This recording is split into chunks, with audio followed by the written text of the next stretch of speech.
Vincent van Gogh, un être obstiné à la force créatrice d'un grand maître. De tout ce qu'il aurait pu s'imaginer, une chose aurait été pour lui impensable. Un musée pour son œuvre, à peine 100 ans après sa mort. Un musée pour Vincent.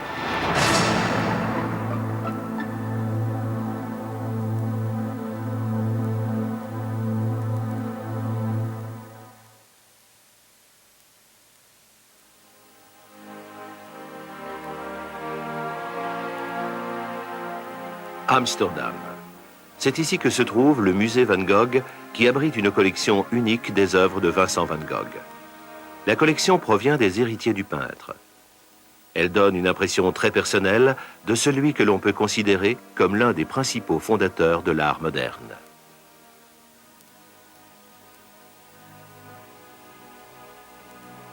Vincent Willem van Gogh est né le 30 mars 1853 à Groot-Zundert, près de la frontière belge. Il était le fils aîné du pasteur Theodorus van Gogh et d'Anna Cornelia Carbentus. Les 12 premières années de sa vie furent les plus heureuses.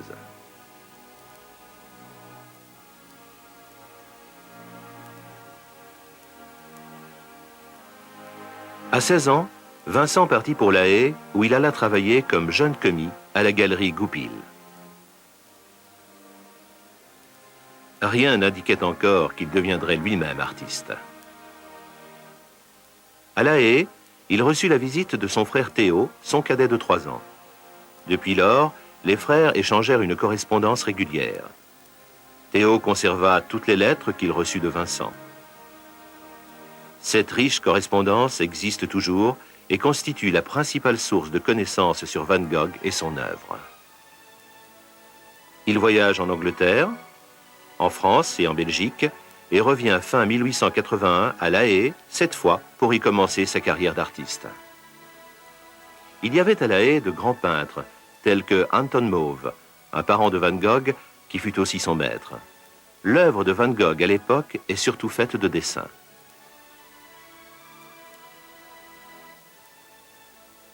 Dès les premières années de son apprentissage d'artiste, Vincent fut aidé financièrement par son frère Théo, qui continua de l'entretenir sa vie durant, surtout lorsque Vincent prit sous sa protection la prostituée Sine et sa fille. Même si Théo n'approuvait pas toujours le mode de vie de son frère, il continua de le soutenir jusqu'à la mort de Vincent, 10 ans plus tard.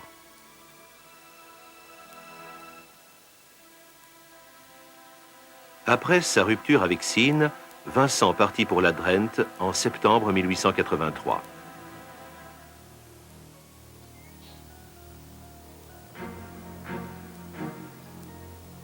Vincent attendait beaucoup de la nature sauvage de la Drenthe.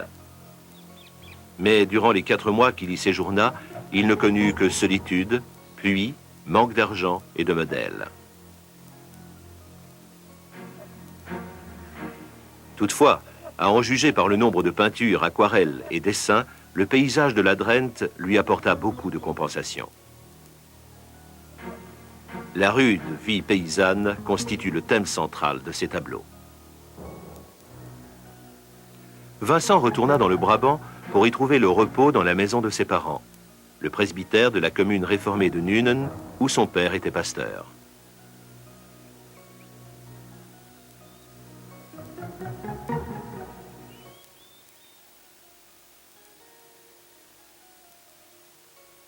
Cette tour d'église est considérée comme l'un des sommets de l'art de Vincent dans sa première phase mûre.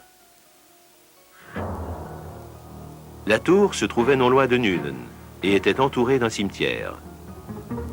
Il écrivit « J'ai voulu montrer comment cette ruine exprime que là, depuis des siècles, les paysans sont enterrés dans les mêmes champs qu'ils retournent toute leur vie. »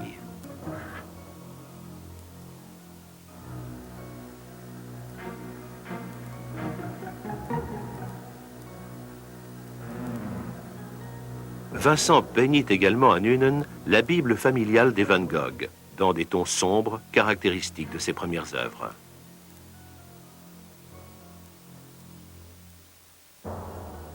Plus que dans son atelier, il travaille en pleine nature ou dans les cabanes et les maisons des paysans et des artisans.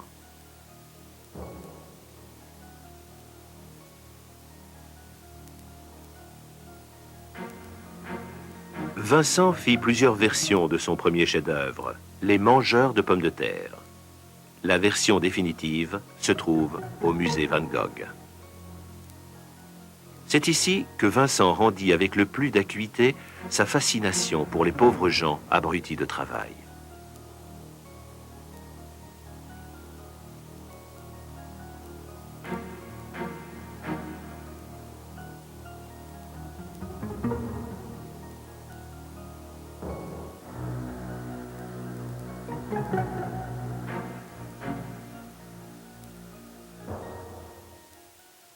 Il écrivit « J'ai voulu éveiller l'idée que ces petites gens mangent leurs pommes de terre à la lueur de leurs petites lampes avec les mêmes mains qui ont retourné la terre.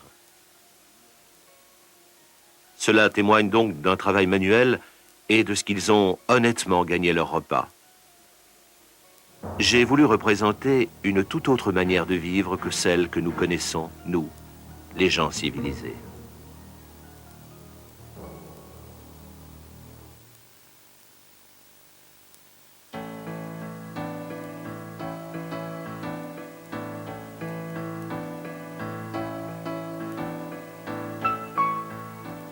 En 1885, Vincent séjourna 3 mois à Anvers pour y apprendre le dessin d'après modèle vivant à l'Académie des Beaux-Arts.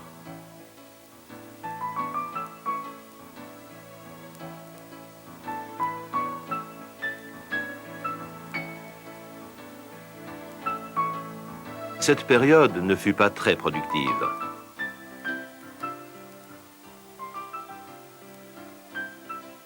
Son œuvre ne se compose alors que d'études et de vues telles que la forteresse du Steen et la Grand Place. À court d'argent, il dut quitter Anvers en 1886 et trouva une solution idéale à ses problèmes financiers en s'installant chez son frère Théo, qui travaillait déjà à Paris. Théo était gérant d'une galerie internationale sur le boulevard Montmartre. Il hébergea Vincent dans son appartement de la rue Le Pic. Paris était le centre des nouveaux courants de la peinture, comme l'impressionnisme et le pointillisme. Vincent, qui n'avait pas réussi à faire accepter son style en Hollande, fut immédiatement attiré par l'indépendance de tous les jeunes artistes d'avant-garde dont il fit la connaissance à Paris. Le musée Van Gogh possède également des toiles de quelques-uns de ses amis. Poudre de riz, par Henri de Toulouse-Lautrec.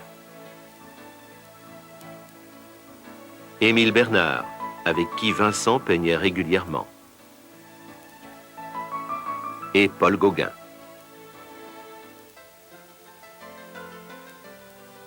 Au sein de cette communauté d'artistes pittoresques, le talent de Vincent est enfin reconnu.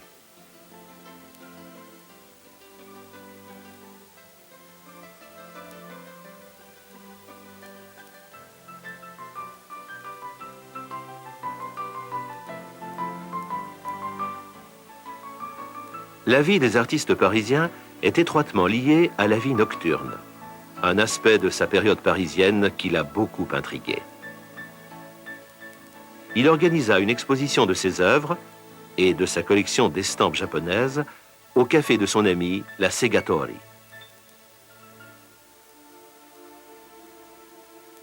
La galerie de Théo sur le boulevard Montmartre devint le rendez-vous des artistes et des amateurs d'impressionnisme grâce notamment à l'enthousiasme de Vincent pour leur nouvel art. À l'inverse, l'influence des collègues de Van Gogh est nettement perceptible dans les quelques vues que Vincent peignit de Paris. On remarque ici le mélange d'impressionnisme et de pointillisme dans ce parc d'Asnières, inondé de soleil. Depuis les hauteurs de Montmartre, Van Gogh peignit plusieurs vues de Paris.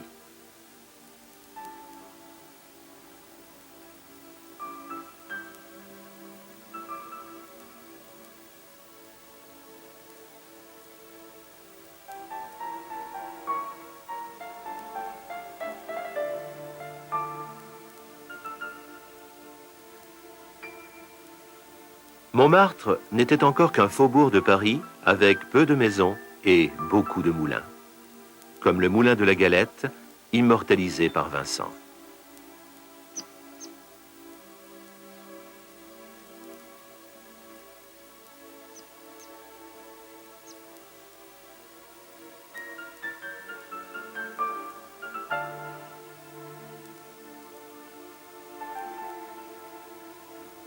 Au contact des impressionnistes et des joies de la vie parisienne, Vincent décide d'aviver ses couleurs et d'éclaircir sa palette.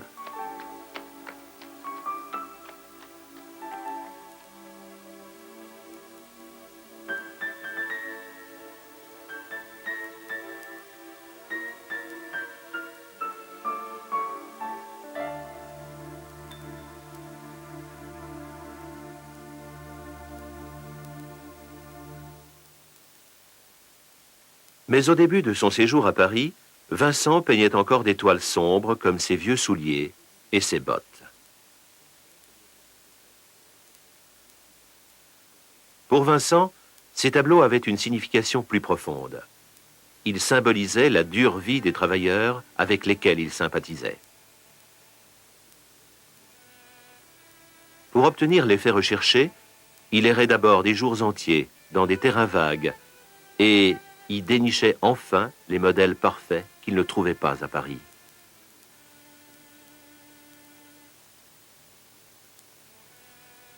Vincent s'estimait portraitiste.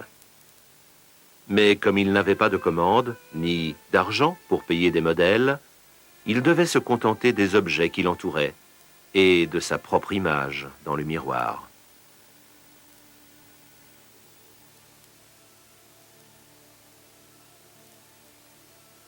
À Paris, sous l'influence de l'impressionnisme, l'art de Vincent évolue rapidement, comme en témoignent ses autoportraits. Par exemple, l'autoportrait à la pipe, de facture assez traditionnelle. Un autoportrait d'approche plus impressionniste.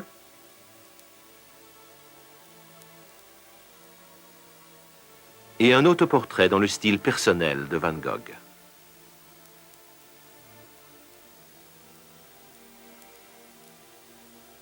Cette peinture d'avant-garde, faite de la juxtaposition de petits traits, introduisit une nouvelle variante dans la technique impressionniste.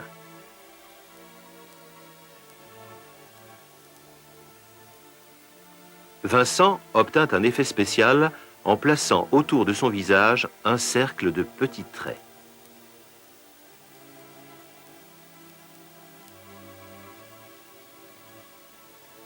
Les petits traits partent en rayons du milieu de son visage.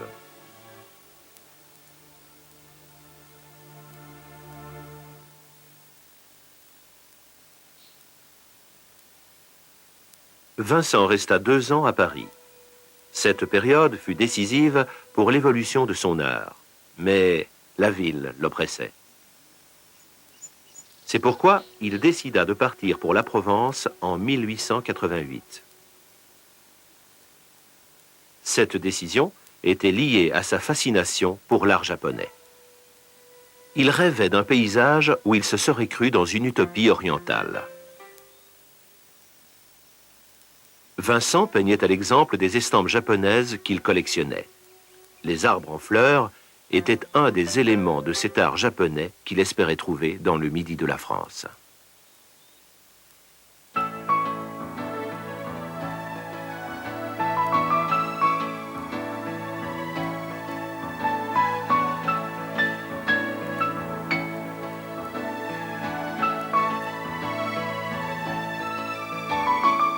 Son choix se porta sur Arles, où il espérait trouver le beau temps. Mais il neigeait quand il arriva. Vincent prit provisoirement une chambre dans un restaurant.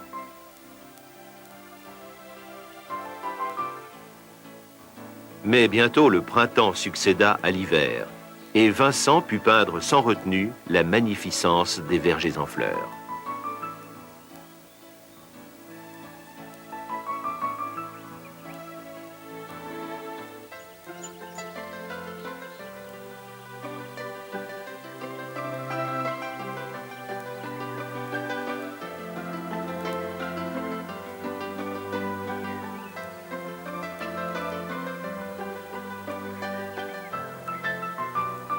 Une autre fois, il choisissait un arbre et en travaillait les fleurs en détail, dans son propre style, en couches épaisses, comme s'il avait voulu modeler la peinture.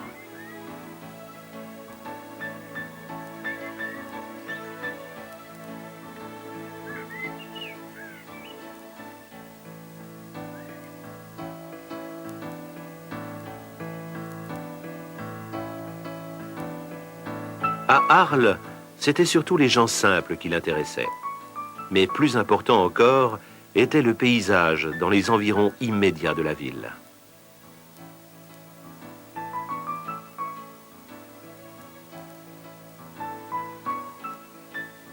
Il peignit plusieurs fois un petit pont-levis dans les environs d'Arles parce qu'il lui rappelait la Hollande.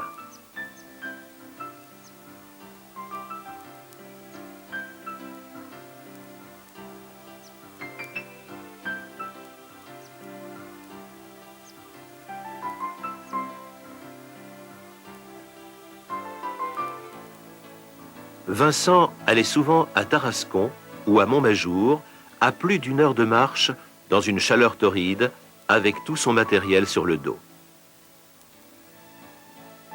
Il y a, à Montmajour, une très belle abbaye en ruine. Voici une vue magnifique de la plaine de l'Accro.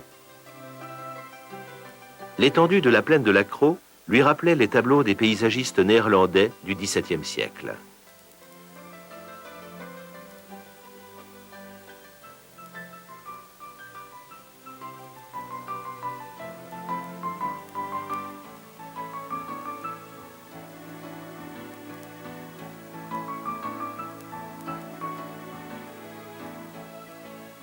Rien dans ce paysage ensoleillé du Midi ne rappelle les paysages pluvieux de la Drenthe que Vincent peignait à peine 5 ans plus tôt.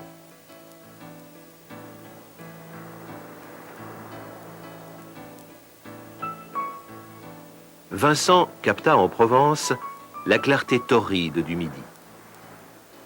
Aux Saintes Maries de la Mer, il peignit le bleu de la Méditerranée si adoré par ses confrères impressionnistes.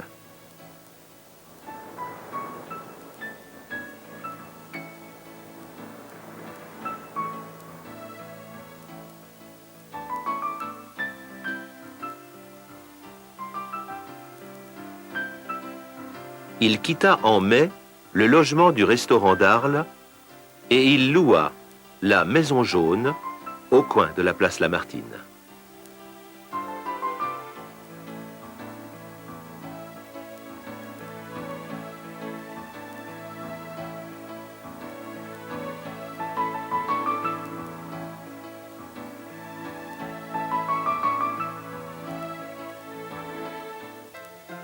Il fit de sa chambre un tableau dans une perspective particulière.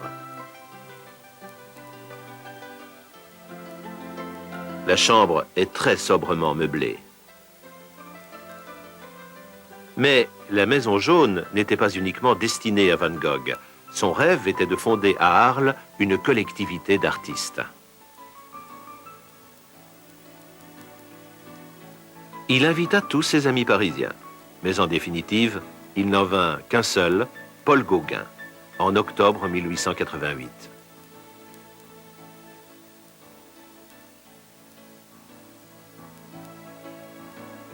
Vincent avait préparé longtemps à l'avance la chambre de Gauguin. Pour décorer les murs, il avait peint des tournesols.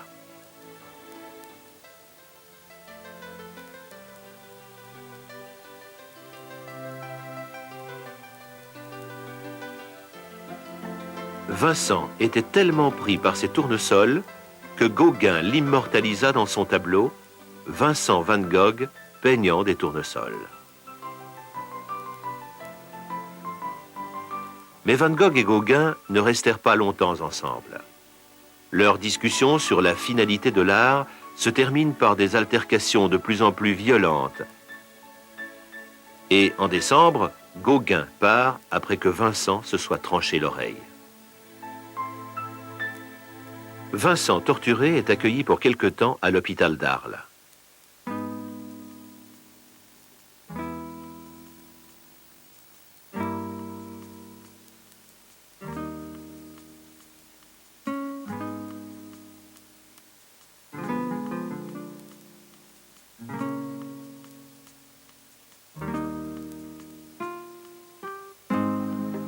Malgré cela, Vincent continue de peindre et de dessiner, même si ce n'est que ce qu'il voit dans la cour de l'hôpital.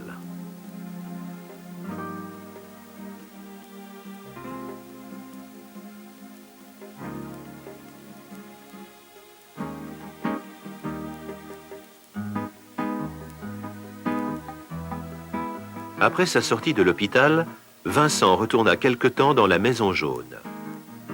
Mais les habitants du quartier ne le toléraient plus. Déçu, il dut s'installer ailleurs. Dans cette période également, il continua de correspondre avec Théo et il envoya souvent des tableaux à Paris. Vincent parlait dans ses lettres des tableaux qu'il avait faits et y joignait des dessins, comme celui du semeur. La signification de cette représentation trouve son origine dans la Bible, où le semeur est associé à la création de la vie. Vincent s'installa à Saint-Rémy, où il se fit volontairement interner à l'asile du vieux cloître Saint-Paul. Il se remit le plus rapidement possible à peindre, comme le montre ce tableau de sa chambre.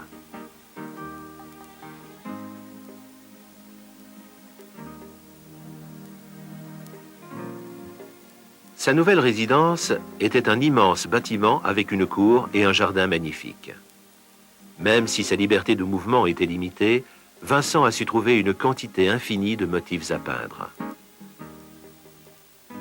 C'est à Saint-Rémy qu'il peignit certaines de ses plus belles toiles, comme le champ de blé au soleil avec moissonneur, que Vincent composa à partir de ce qu'il voyait de sa fenêtre. Tout comme le semeur, le moissonneur était un thème favori de Van Gogh, que l'on retrouve dans la Bible comme symbole de la mort.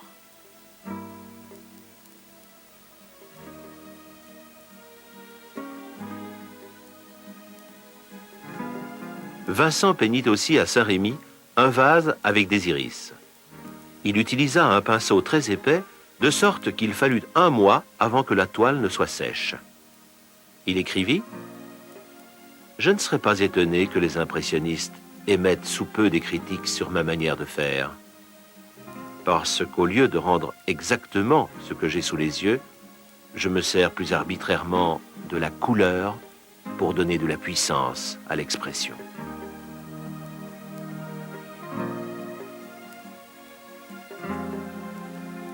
Les étoiles dans le ciel, des oliviers, des cyprès, étaient autant de modèles pour Vincent dont la rage de peindre n'avait pas de limite.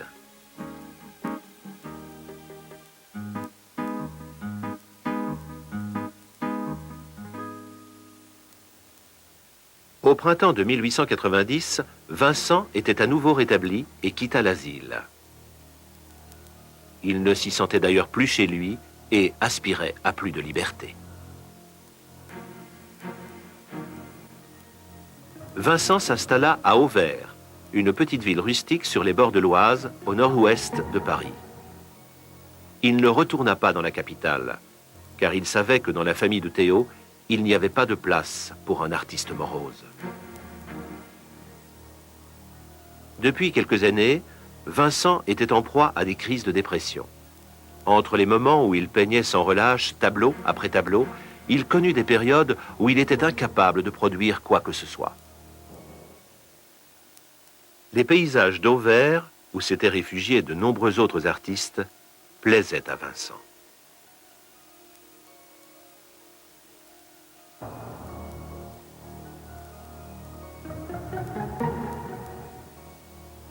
Il y fit la connaissance du docteur Gachet, qui fréquentait beaucoup les artistes et était susceptible d'exercer une bonne influence sur Vincent. Mais les crises de dépression de Vincent revenaient régulièrement et lui furent en définitive fatales. Il peignit encore quelques-unes de ses plus belles toiles, telles que « Chant sous un ciel d'orage ».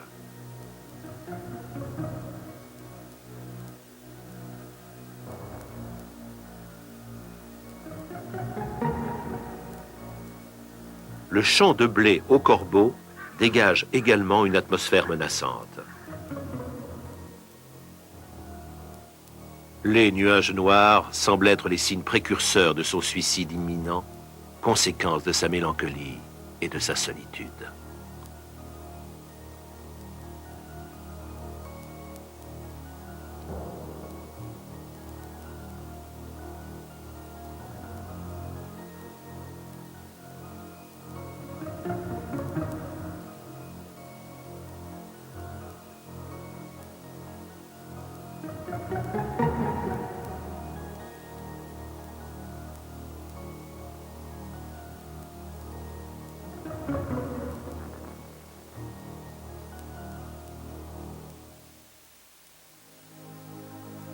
Vincent mourut le 29 juillet 1890, 2 jours après s'être tiré une balle dans le ventre à la suite d'un accès de folie. Theo van Gogh mourut 6 mois plus tard. Il fut enterré aux côtés de son frère, avec lequel il avait été si étroitement lié sa vie durant.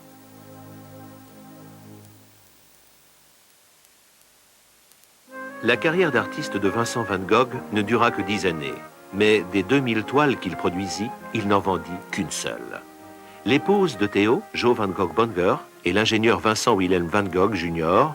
gérèrent la plus grande partie de l'œuvre et firent en sorte que soient conservées ensemble toutes les peintures ayant un caractère fortement personnel, telles que les œuvres où Vincent avait rendu quelque chose des maisons où il avait vécu, cette nature morte qu'il avait faite spécialement pour Theo,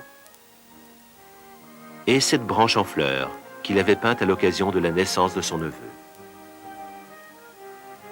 Les œuvres de Vincent, ayant acquis une énorme considération internationale, furent transférées à la Fondation Van Gogh en 1962. Et un musée spécial fut créé pour abriter une collection exceptionnelle de plus de 200 tableaux et 600 dessins.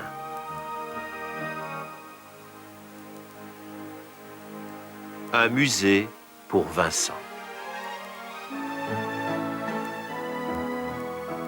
Vincent n'aurait jamais imaginé avoir son propre musée pour y abriter ses œuvres. Il se savait trop entêté pour cela, incompris et mal aimé en son temps. Pourtant, il était convaincu de l'importance de son art. Il traduisit cette conviction dans un autoportrait devant son chevalet. C'est le portrait d'un homme dont la création artistique était guidée par la conviction d'un grand maître, Vincent van Gogh.